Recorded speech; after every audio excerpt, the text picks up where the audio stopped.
Now, I'm excited about this. We get to preview the two finals, the Munster and Leinster hurling finals with Tommy Walsh. Tommy, good morning to you. How are you? Yeah, good morning, lads. Before we get into like a great morning, looking forward to these two provincials. Like, how many times, Ger, have we said, is this the best hurling year ever? And it seems like we're saying that again. Like, what a Munster championship so far. I know that the Leinster championship, I suppose, it's been probably in the shadows, but the Munster championship has been phenomenal so far this year. And go down to the Gaelic grounds now for kind of a home Munster final for Limerick to try and do the 5 in a row. Yeah. In retrospect, I wonder, will Clare think maybe we shouldn't have given them the home field for the 5 in a row? Yeah, listen, I suppose there's many ways of looking at it, but in recent times anyway, I suppose Clare have, positive experiences. Well, positive experience, I suppose, in the Gaelic grounds, which was only a few weeks ago against Limerick. And there's not too many teams with positive experiences against Limerick. I was looking at the results since Brian Lohan came on board. And if you go back to, he came on board in late 2019. 2020 they went to Thurles, Limerick hammer Clare. 22 then, they didn't play each other in 21. 22 then, they went to Ennis, it was a draw. 22, they went to Thurles for the Munster final. Limerick have won. So, and this year in the Gaelic grounds. So their only positive experiences really have been either in Ennis or in the Gaelic grounds. So why not? And Brian Lohan is fearless. And the way a manager is, or the leader of your pack is, usually the rest will follow. And they've followed him since probably 93, 94 when things weren't going so well. Turned it around, they did in that Munster final in 1995 and went on and achieved legendary status. And he was probably, the main leader of that team. There's many leaders on that team, but he was definitely one of them. And I'd say they would follow this lad to the ends of the earth. And if he says, let's go to the Gaelic grounds and beat Limerick, and like they're going for history, I'd say they will just to take the hand and all off him. And I don't think whether they win or lose, I don't think this will really matter, because they didn't beat him in Thurles either, didn't beat him anywhere else. So why not try and go down? Like John Conlon is closer to the Gaelic grounds than he is to Ennis. So listen, I'd say go down, take him on and see where it goes. I think the other thing is that the ticket should be 50-50, so it's not a traditional home game. It's a home venue and the advantage of that home venue, but the other big advantage is that the supporters are always they're supposed to outnumber the away supporters. In this case, that shouldn't be the case, because it's technically it's a Munster fixture as opposed to a Limerick fixture, so that dilutes the advantage a little bit. Yeah, it does. I suppose, have Limerick kept a few tickets in the drawer inside some office? You wouldn't find any fault in that either, really, because that's the whole crack of it. But I was down at the game in the round robin, and that was, I suppose, a home fixture for Limerick. It didn't feel like it, in regards to supporters. It felt like there was many Clare supporters there as there was Limerick, because you can't beat a derby, Ger. Kind of form, players, confidence, everyone goes out the window for a derby. It's pure tension, pure pressure, pure nerves that you just, it's like an All-Ireland final, really. Every derby game you play in, it's the same intensity, same pressure, same, I suppose, bragging rights stat on the line here. And if you can, hurling in a derby or hurling an All-Ireland final, like, you can hurl anywhere. And they're the players that we'll see step up, I suppose, on Sunday. Like, it's usually the greats step up. And, like, looking at Limerick, like, it's getting nearer and nearer now to these records that we spoke of earlier on in the year. I was looking at they're going for the 5 in a row. The only team other than Limerick, Ger, to do this has been Cork. 3 times they've done it: 0-1 to 0-5, 1975 to 79, 1982 to 86. All the great players, great managers have done this. No other team in Munster has done it. People will go back to the team of the 40s, the 4-0 All-Ireland winning team. They didn't even win the 5 Munsters because the foot and mouth hit in 1941, and they beat Cork beat Limerick. And they were supposed to play Tipperary, but Tipperary and Kilkenny weren't allowed in because of the foot and mouth. So they played Limerick to see who go on and play Dublin in the All-Ireland final. They went on and won. This is with Jack Lynch and Christy Ring and the lads. They went on and won the All-Ireland final. But they came back then in October when the restrictions eased off, and Tipperary bet them in the Munster final. So like, there's amazing history involved in this match Sunday that they might be talking about in 40, 50 years' time. Like the All-Ireland winning or the Munster winning managers. Top of that list, Justin McCarthy with 6. Like, it's brilliant. Justin would have managed in our time, like with Watford, and before that with Cork. After that, then it was Bertie Try has 5 and Babs Keaton, and then you're down to our man now, John Kiley. He's down with 4, and Canon O'Brien in Cork. Like, so if Kiley wins as manager this weekend, he goes up to 5. To join Bertie Try and Babs. Like, it's amazing stuff. And I was interested to see then the players. So if the Limerick players go on and win 5, many of them will win 5 this weekend. The record is 10. And I was looking at them. John Doyle, Hell's Kitchen, the great Tipperary team with the 60.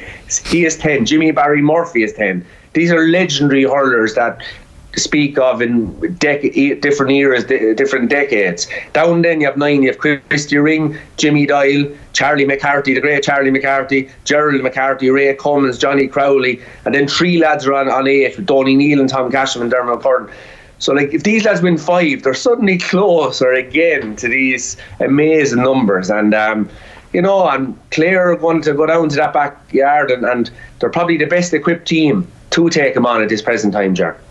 The Clare team this year versus the team last year that got so close to them, it feels like everybody is available and playing well at the same time, which very rarely happens. And I'm sure there are some players who are slightly off their absolute peak, but largely it seems like we've arrived in a situation where, from Clare's perspective, this is as good a shot as they're ever going to have.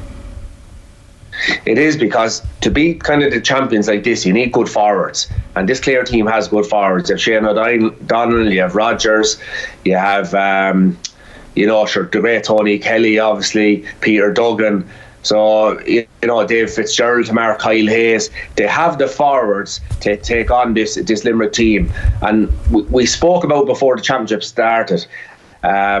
Does anybody have, I suppose, the blueprint to take on this Limerick team? And in fairness to Waterford in the first game, they probably showed how to get at them, and that was you had to go up and mark their defenders. The Sean Finn, Dan Morrissey's, but especially the half back line of Diarmaid Burns, Kyle Hayes and Declan Hannon, I suppose Barry Nash as well, where these guys that were as good on the ball as most guys' best forwards. And most teams up to now have been going with spare defenders or midfielders holding them back. Whereas Waterford went up and took them on at the far end of the field. So they're definitely the best team that we have seen, best defenders we've seen to come out with the ball in transition and not lose it. And they went on, didn't give them the chance to do that. Nearly beat them, probably should have beaten them in the first round. And then Clare took them on down the Gaelic grounds. And I watched, there was so many times in that game where Gillan and Seamus Flanagan were in on their own with 60 yards of space, 2 of them versus 2 Clare defenders. Many people would say that's a high risk, but was it not high risk going the other way, where everybody had been beaten by Limerick? So I think you're right. I think this Clare team, in the form they're in and the players they have now, this is the best chance to beat Limerick. Tommy, would you expect Clare to adopt a similar enough game plan to that game at the Gaelic Grounds the last time out, or is it adapt or die against this Limerick team? Yeah, you see, I think the biggest challenge, I think they'll go with the same, Shane, because I think it's the only way to beat Limerick, because you just can't let Burns. We've seen Burns in the last couple of games, man of the match, scoring 3 and 4 points from play. We've seen what Kyle Hayes has done in probably second halves of games where he was given that bit of freedom. Up he goes, up and down the line, and he's clearing loads of ball. You have to go up beside him so that when the ball breaks, it's a 50-50, and it's up to you to fight to win that ball, like most championship games are won, like up to probably this Limerick team came on board where it was mostly possession. But I think to beat them you have to go back, so I think they definitely will do that, Shane. The biggest challenge for them though is, as I said, Gillan and Flanagan are inside. They're the 2 Limerick forwards that have never, their curve has never went down. They've been nearly on an upward curve since the league. Whereas most of the other Limerick players probably have been, searching for that bit of form and searching for that bit of confidence. Well, if the 2 of them are inside, I'd say it was probably Rory Hayes was inside on Flanagan. But Flanagan played very well that day. He scored 2-1. But on Gillan is probably the marquee guy, and Cleary was on him, Conor Cleary, and he went off with a bad shoulder injury, in one of the last games. So it's going to be tough. I think they're going to be up against it. Whether Cleary's playing or not, it's a physical game, and if he's a shoulder injury, it wasn't that long ago, I think they will find it tough either way. That's one of the things that's been utilised or used in the conversation about Limerick, has been their strength and depth and how the bench has always helped them. But I suppose, Tommy, the Clare panel as well has caught up. Like, you saw Aaron Shannon come off the bench and score a couple of crucial points in that last win against Limerick as well. So teams like Clare are catching up, and certainly from the 50th, 55th minute on, you know that they have the players as well to change the game. Yeah, and Shannon, he's a huge addition in the form he's in, because with, say, Sean Finn gone, like you have Mike Casey in there now, and he's a smaller. Well, Finn wasn't too big either, but listen, he was just a genius of a cornerback. Like, as was a Jackie said, you go into Sean Finn's dungeon when you go into that corner, and there's not too many lads come out of it. But Mike Casey in there, Shannon went there in the last couple of minutes the last day and scored a couple of great points. He has that huge size advantage, he has that huge height advantage. So when the game is in the melting pot in the last probably 10 minutes, they will probably show Shannon in. And Ian Galvin is a super player as well to score. He scores a lot of goals, so like they'll probably put him in at some stage if he's not starting.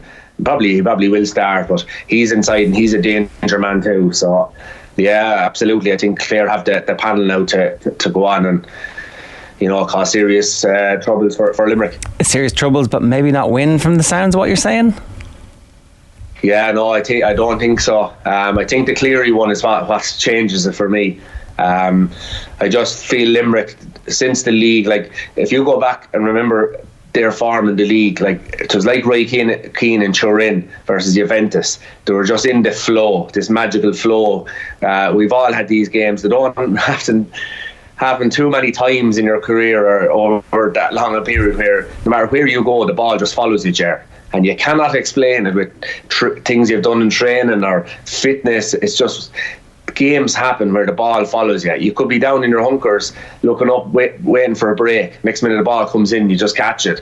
Or it could hit off your shin. Another day it go into the back of the net. This time it pops up into your hand.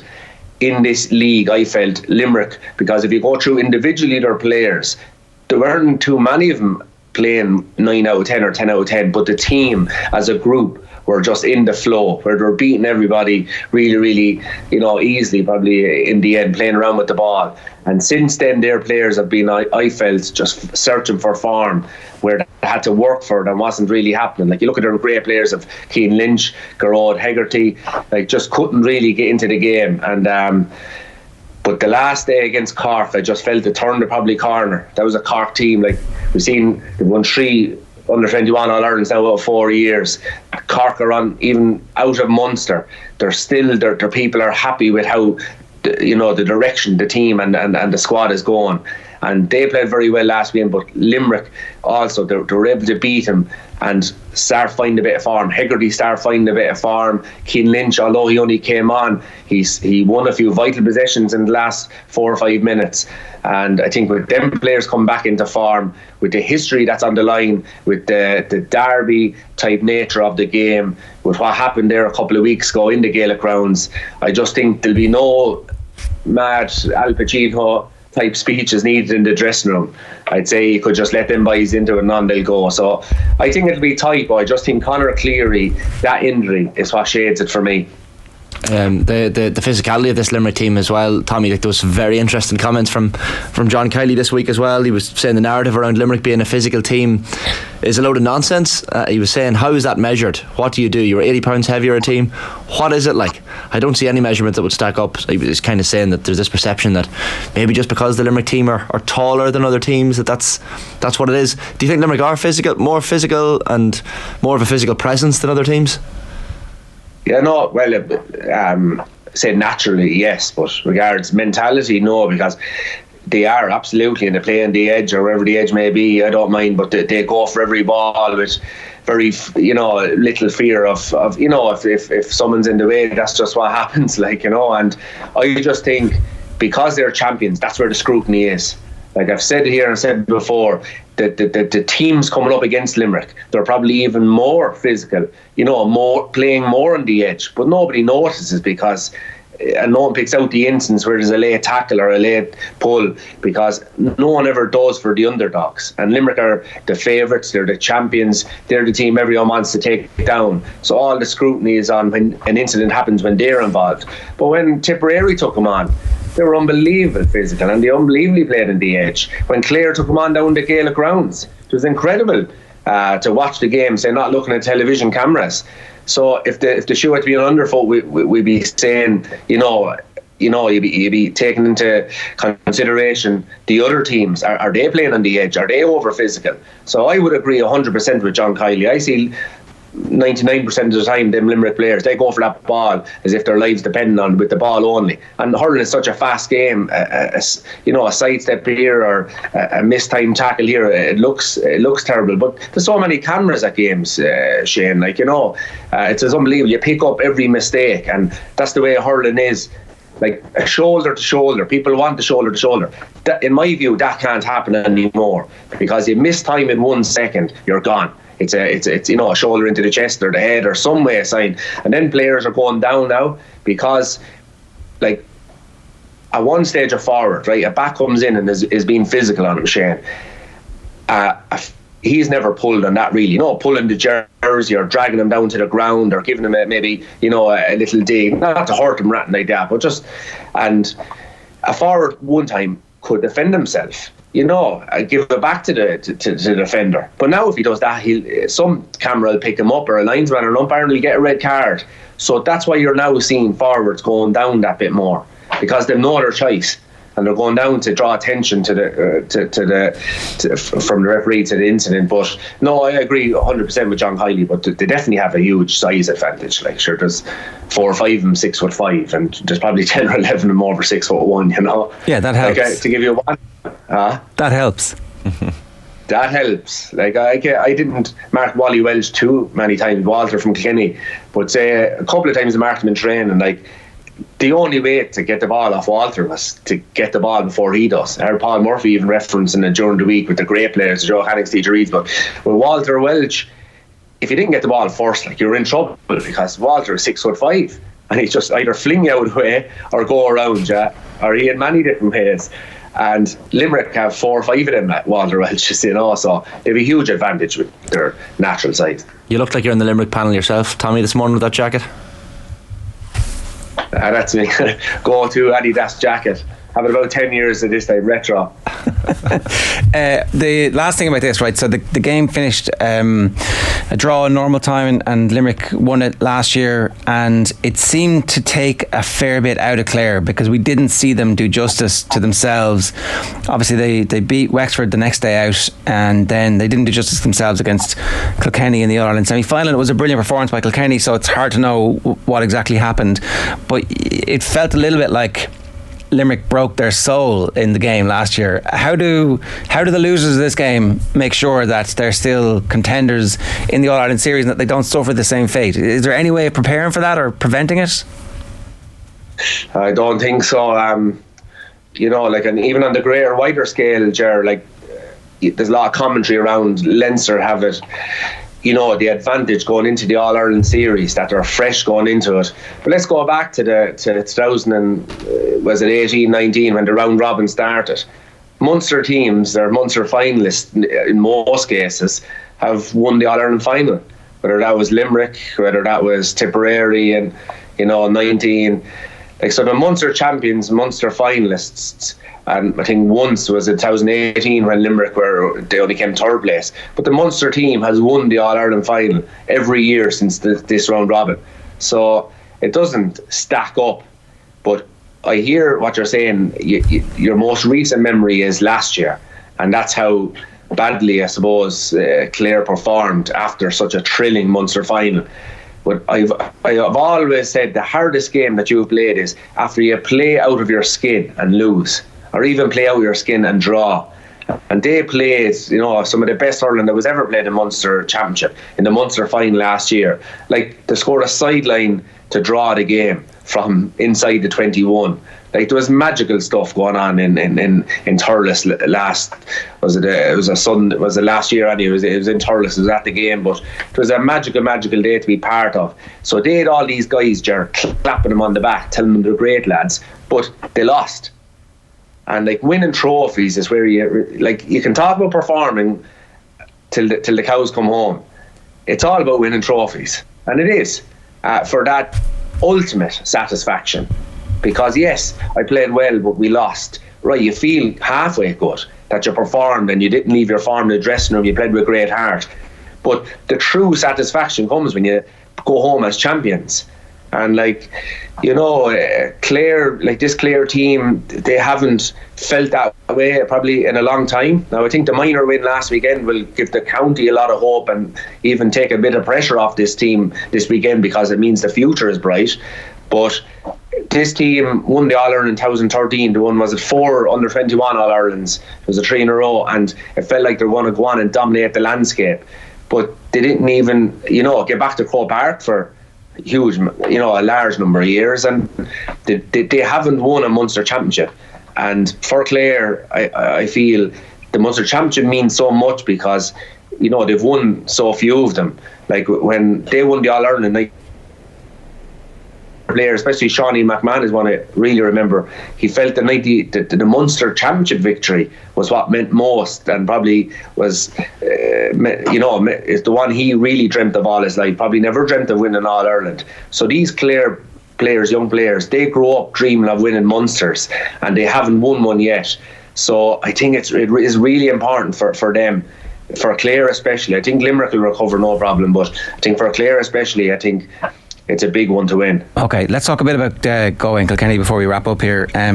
Kilkenny's injury problems. Adrian Mullen, I think I read somewhere it'd be a miracle for him to make it back in time. His thumb injury, it looks like Mossy Keoghan and Mikey Butler might be gone as well. Are those injuries enough to swing the pendulum slightly back in Galway's favour? I think we might have lost you there, Tommy, did we? Yeah, we'll get that line back to Tommy. We'll just do another couple of minutes here. OTB AM live with Gillette Labs. Get the ultimate shave or your money back. Neon Night Edition is available now. So Limerick slight favourites for the game against Clare. Galway and Kilkenny, they're very difficult to know where these two sides are. Had a draw. I'm just trying to remember. Was that? I was going to say it was Nolan Park, but it might not have been actually. Where Galway needed a big comeback to get into it, and Galway also needed a big comeback to get into the games against Dublin. But when they were coming back, they looked brilliant in both games. Yeah. When they were down, they were like some real Jekyll and Hyde stuff from Galway. In the hours against Dublin were remarkable from Galway. Like, yeah, 12 points down to come back is pretty impressive, but handing points to the Dubs the last day, certainly from watching that game. Inside forwards getting a lot of space, but it's hard to know what to read into those previous games, especially the Kilkenny game against Wexford. Bit of a shootout, bit of chaos as well.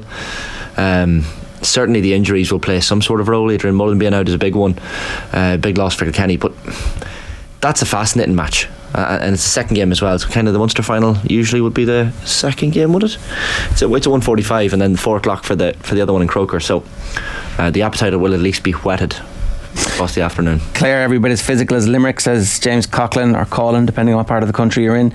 Colin McCarthy says any close game recently has been Clare at 95% against Limerick at 75%. If both teams hit peak performance, Limerick win. But if both teams hit peak performance, you know, when have we seen Limerick in their peak performance recently? It's been a while. Finn is class, but Limerick have the players to replace him. Clare don't have anyone without destroying our half back line by taking Davy Mack out of wing back. And then a couple of people pointing out that Tommy subtly nailing his colours to the mast. Hashtag Limerick Aboo.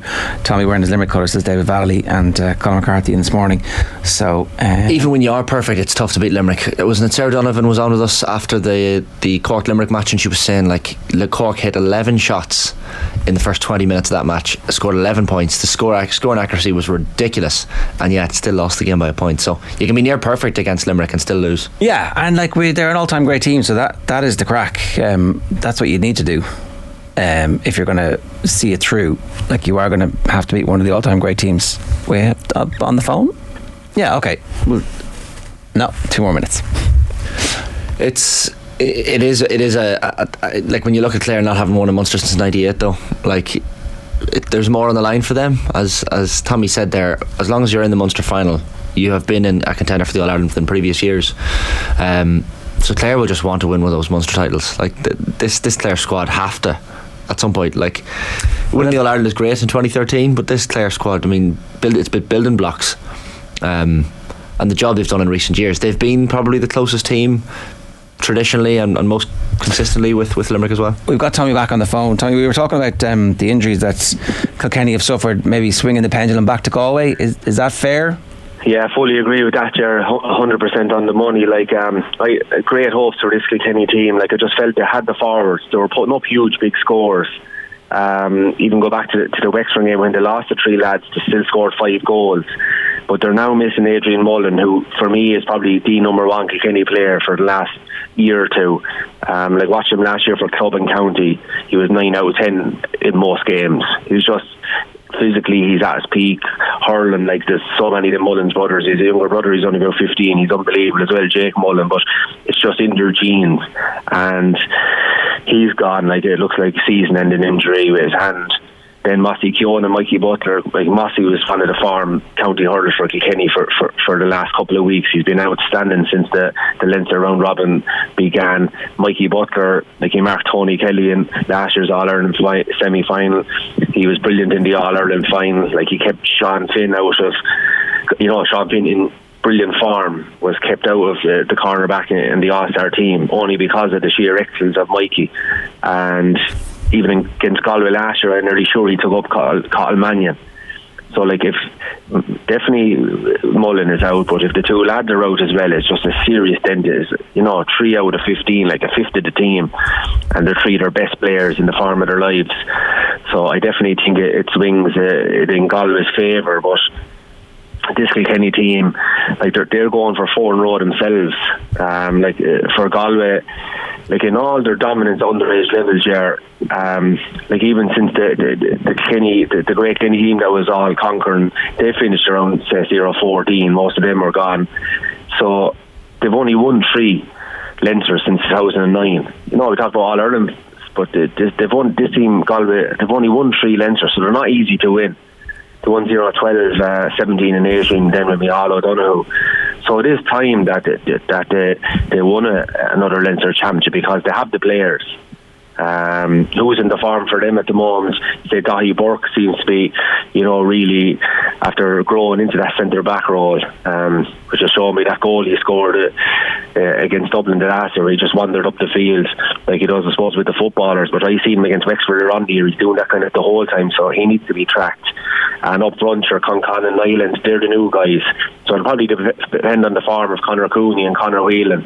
Joseph Cooney has been the one probably of the older brigade that has been really stepping up in the last couple of games. He's probably kept them in him the last day against Dublin.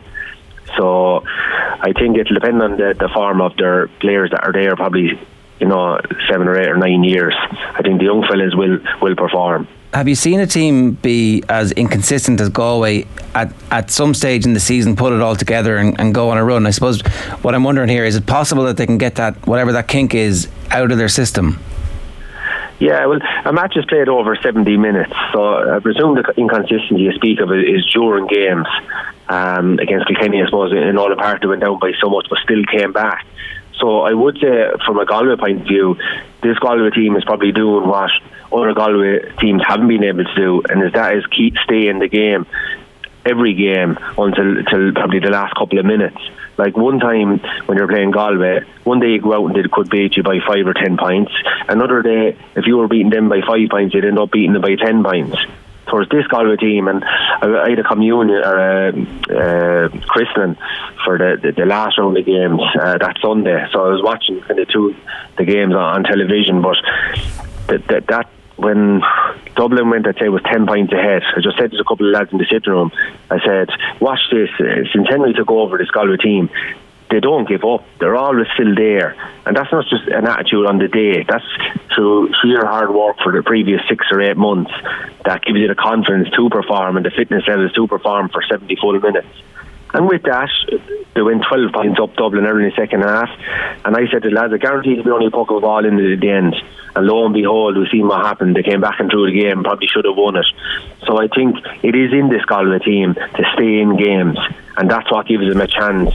Jerry, yes, inconsistent during the game, but over the course of 70 minutes, they have been probably very consistent, and even if you go back to last year's All-Ireland semi-final, there was times in that Limerick game where it looked like they were going to shoot on and be 10 points. But no, they pulled them back, and there was only a puck of the ball in it at the end. So Galway slight favourites for you then? Yeah, just with the injuries, absolutely, I put Galway a slight favourite. All right, Tommy, good stuff. Enjoy the games this weekend. Thanks, lads. That's Tommy Walsh giving us some thoughts on the Leinster and Munster Hurling Championships.